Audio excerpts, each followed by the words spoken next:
सभी सम्मानित साथियों को जय भीम, नमो बुद्धाय। माय नेम इज बाबा ए के गौतम। आप देख रहे हैं बाबा साहब के प्रतिरूप में मैं बाबा ए के गौतम, हमारे साथ हमारे सहयोगी मित्र और हमारी टीम मिस्टर श्याम बाबू साहब और बाकी सारे लोग हैं टीम में।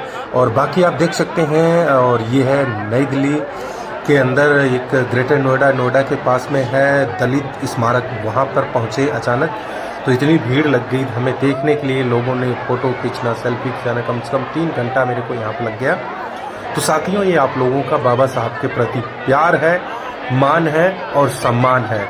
मैं तो बाबा साहब के आगे कुछ भी नहीं हूँ, मगर मैं और हमारी टीम बाबा साहब के कारवां को आगे बढ़ाने के लिए तहे दिल से शुक्रगुजार है और लगी है।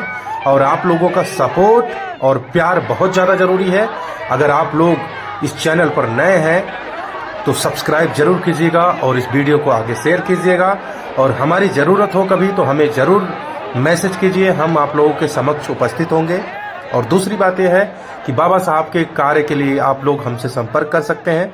बाबा साहब के कारवां को आगे बढ़ाने के लिए आप हमसे जुड़ सकते हैं। जुड़ने के लिए सबसे सही उपाय है, आप हमें सबसे पहले सब्सक्राइब करें और इंस्टा पे फॉलो करें। और इंस्टा पे फॉलो करके आप हमें ज़रूर हाय लिखें, आपका सारा मैसेज हम देखेंगे और सभी से बात करेंगे। तो आप लोग ऐसे ही कारवां को आगे बढ़ाते रहिए और हमें लाइक करते रहिए और चैनल को सब्सक्राइब कीजिए। और इस कारवां को आगे मैं देखो अकेले नहीं बढ़ा सकता, इतनी शक्ति नहीं है, और आप लोगों का थोड़ा सा आर्थिक सहयोग भी ज़्यादा ज़रूरी है। तो मैं एक QR कोड भी मेंशन कर दूंगा। अगर आप लोग सहयोग करना चाहते हैं बाबा साहब के लिए और बाबा साहब के कारवां के लिए, तो अपना 1 रुपया भी आप लोग डाल सकते हैं, जितना भी हो सके बाबा साहब के लिए। और जो मैं आप हमारी पुरानी वीडियो पे आप लोग देख सकते हैं, जैसे बाबा साहब के कारवां को आगे बढ़ाने के लिए हम जैसे बाबा साहब ने जो काम किया था, शिक्षा को बढ़ावा दिया था और पाखंडवाद के खिलाफ लड़ा था बाबा साहब ने, और हमें हमारे देश की महिलाओं को मान सम्मान दिलाया था बाबा साहब ने। सारे काम जहां कहीं भी हमारी जरूरत पड़े आप लोग बुलाइए, मैं आके करूंगा। हमारे से जितना होता है हमारी टीम से बाबा साहब की बुक्स, किताबें, कॉपियां और पेन पेंसिल, बच्चों को जो नीडी बच्चे हैं जिनको जरूरत है शिक्षा की, जो पढ़ना चाहते हैं, उनके लिए हम तत्पर हाजिर हैं। और आप लोगों से तहे दिल से शुक्रगुजार हूं आप लोगों का, जो आप लोग हमें इतना लाइक करते हो और फॉलो करते हो। साथियों, बाबा साहब ने कहा था कि आंतरिक झगड़ों से खुद को अलग रखें, अन्यथा नेतृत्व का लालच आपकी ताकत को कमजोर करता है, आपकी स्थिति को खराब करता है और आपके लक्ष्य में बाधक बनता है। इसीलिए I request to all friend, please जो आंतरिक मामले हैं, झगड़े हैं गांव घर मोहल्लों में, इन सब से दूर हटकर आप लोग पढ़ाई लिखाई करो, शिक्षा को बढ़ावा दो और अपने भाई बहन सभी को आगे बढ़ाने में काम करो और अपने बच्चों को पढ़ाओ लिखाओ और आगे बढ़ाओ। बाबा साहब ने कहा था कि शिक्षा वो शेरनी का दूध है जो पिएगा उदहाड़ेगा। और बाबा साहब ने एक और लाइन कही थी, हमें अपने पैरों पर खड़ा होना चाहिए और हमें अपने अधिकारों के लिए सबसे बेहतर लड़ाई लड़नी चाहिए। इसीलिए अपने संघर्ष को जारी रखो और अपनी शक्तियों को संगठित करो। सत्ता और प्रतिष्ठा संघर्ष के माध्यम से ही आपके पास आएगी।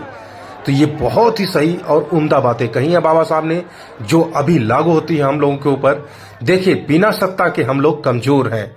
इसीलिए बाबा साहब ने कहा था कि उन शक्तियों को अपनाओ, अपनी शक्तियों को संगठित करो और सत्ता और प्रतिष्ठा संघर्ष के माध्यम से ही आपके पास आएगी।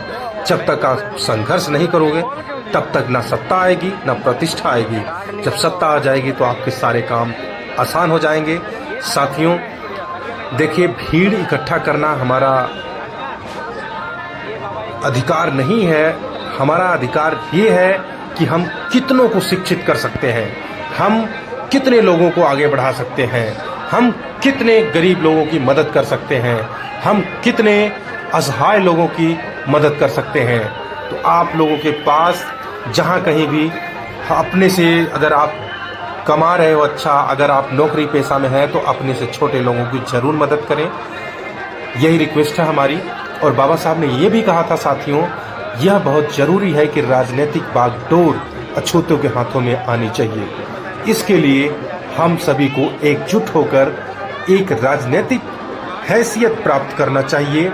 भारत में छुआछूत को तब तक नहीं मिटाया जा सकता जब तक अछूत वर्ग राजनीतिक तंत्र को नियंत्रित नहीं करते।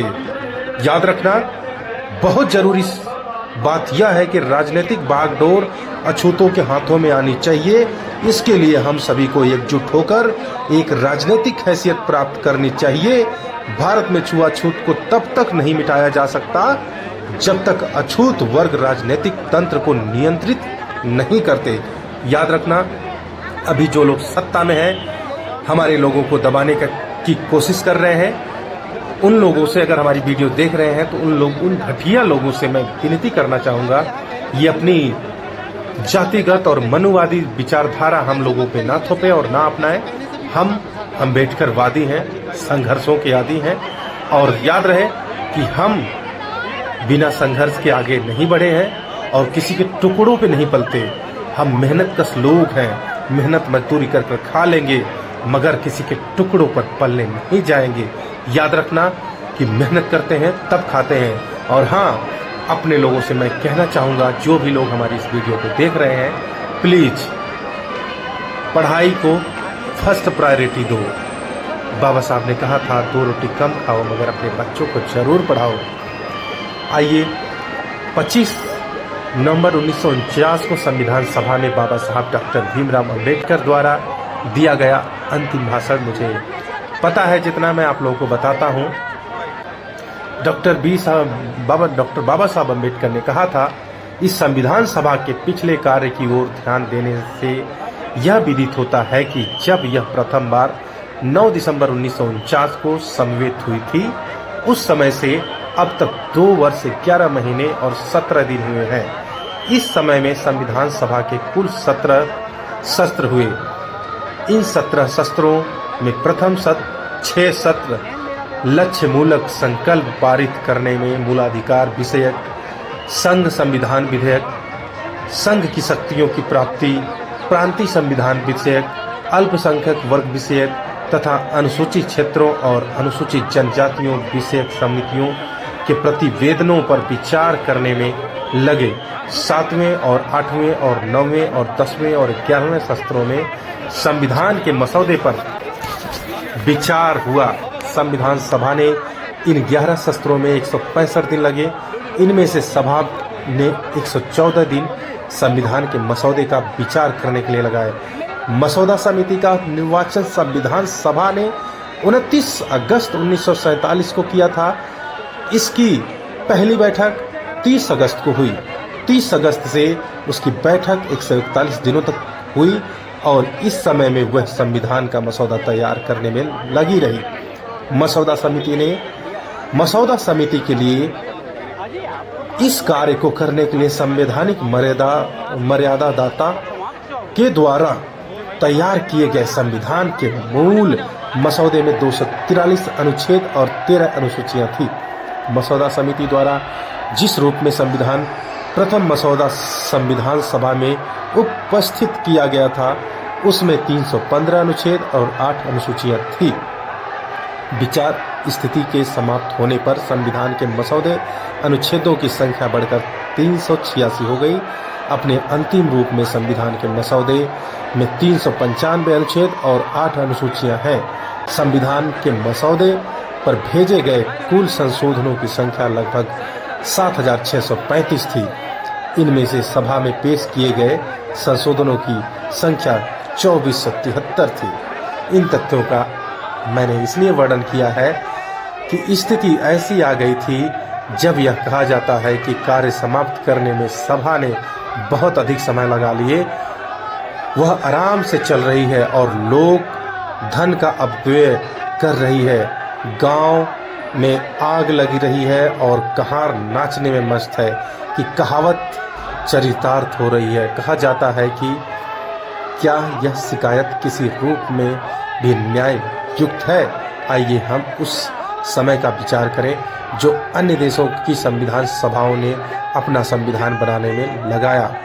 इनके कुछ उदाहरण दीजिए। अमेरिका का सम्मेलन 25 मई 1787 में हुआ था। 17 सितंबर 1787 में उसने अपना कार्य समाप्त कर दिया, अर्थात 4 माह में। कनाडा का संविधान संबंधित सम्मेलन 10 अक्टूबर 1864 में हुआ और 2 वर्ष 5 माह लगाए हुए मार्च 1867 में वह संविधान विधि के रूप में पारित हुआ। ऑस्ट्रेलिया का संविधान संबंधी सम्मेलन 1891 में हुआ और 9 साल बाद जुलाई 1900 में संविधान ने विधि का रूप धारण किया। दक्षिणी अफ्रीका का सम्मेलन अक्टूबर 1908 में हुआ और 1 वर्ष में 20 सितंबर 1909 को संविधान ने विधि का रूप लिया। याद रहे दोस्त, हमारा जो संविधान है विश्व का सबसे लंबा और सबसे बड़ा और सबसे अच्छा लिखित संविधान है। आइए सम्मानित साथियों, थोड़ा सा बाबा साहब के बारे में मैं आप लोगों को बता देता हूँ। बाबा साहब का प्रारंभिक जीवन में आप लोगों को बता रहा हूँ। याद रहे आप लोगों को, बाबा साहब डॉक्टर अम्बेडकर का जन्म 14 अप्रैल 1891 को भारत के मध्य प्रदेश में स्थित महू नगर की एक सैन्य छावनी में हुआ था। वे रामजी, मालोजी, सतपाल और भीमाबाई की 14वीं और आखिरी संतान थे। उनका परिवार मराठी मूल का कबीर पंथ को मानने वाला था। इनके परिवार का मूल निवास स्थान महाराष्ट्र के रत्नागिरी जिले में अंबडवे गांव था। इनका परिवार महार जाति से संबंध रखता था, जो उस समय शोषित वर्ग में आती थी। इस कारण उन्हें सामाजिक और आर्थिक रूप से भेदभावों का सामना करना पड़ता था।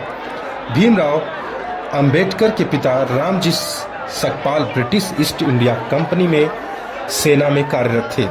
वह सेना की महू छावनी में कार्यरत थे, सूबेदार के पद तक पहुंच गए थे। याद रहे साथियों, अगर आप लोग हमारे इस चैनल पर नए हो तो जरूर सब्सक्राइब करें और सपोर्ट करें, और बाबा साहब के बारे में और भी जानकारियां लेने के लिए आप लोग हमारा सपोर्ट करते रहिए ऐसे ही। और बाबा साहब की जो शिक्षा थी, बाबा साहब का जो संघर्ष था, हम तो उनके आगे अभी कुछ भी नहीं है, और ऐसे ही बाबा साहब के कारवां को आगे बढ़ाते रहें आप लोग भी। और पहले से ज़्यादा हमारे समाज में, हमारे बहुजनों में, SC ST OBC जो भी हमारे बहुजन भाई ये वीडियो देख रहे हैं, उन लोगों में बहुत सारा बदलाव आया है। और मैं ऐसे ही मैं कोशिश करूं कि आप लोगों को ज़्यादा से ज़्यादा आप लोगों के बीच में आऊं और आप लोगों की परेशानियां सुनूं और आप लोगों को आगे बढ़ाने का